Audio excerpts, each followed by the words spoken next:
My name is Catherine McKeown. I'm a writer and policy researcher, and I was the researcher on the 100 Years of Beauty Russia project for CUT. This was a really difficult project to work on because Russia has changed so much. You have to sort of take into account how people were in work camps a lot of the times, and there was secret police. I started out with it from the political landscape to be able to better mediate my deeper dive into the cultural research of it. My favorite look was from the 1910s. We based the look after the famous ballerina Anna Pavlova. She was very small and effeminate, but still showed a lot of power and self-affirmation in her looks.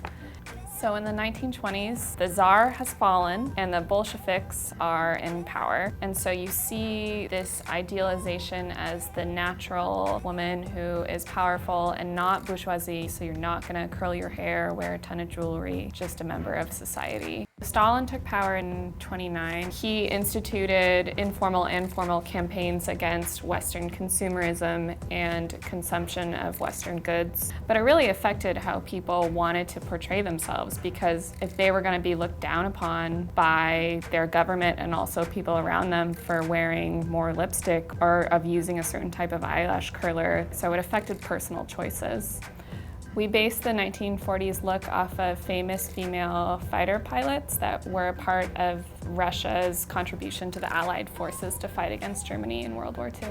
Patriotism was seen as a desired, beautiful attribute, and it manifested intellectually and physically with people. So in the 1950s, with the Khrushchev thaw and the death of Stalin, people gained a little more liberty in how they represented themselves. You see people wearing more makeup, you see them having a bit longer hair. Not everyone has the same hairstyle anymore. We chose from a recent film because it really does depict that mixture of Western ideals with Soviet Khrushchev thaw culture. From the 1950s, we see a transition towards more Western ideas of femininity, longer hair, obvious eyeliner and other sorts of makeup, bigger jewelry, even though the US and the West was at war with Russia. But because it was the Cold War, they're still open to each other. It was a really fascinating time.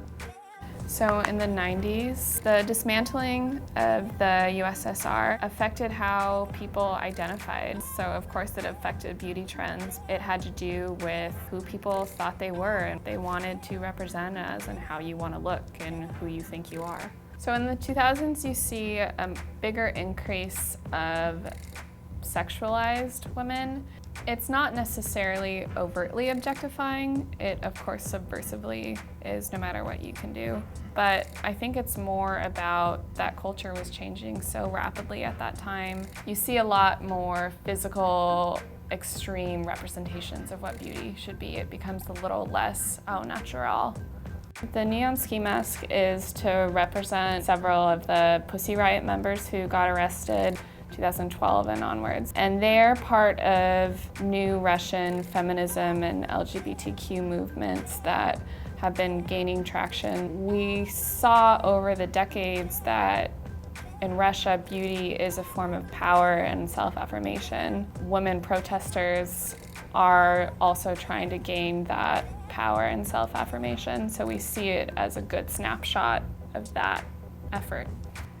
Beauty to me is a concept that I've sort of either rejected or embraced or been confused about my entire life. And if you try and separate it from identity, you can't. Beauty is how someone wants to be seen by the world and how the world wants to see them.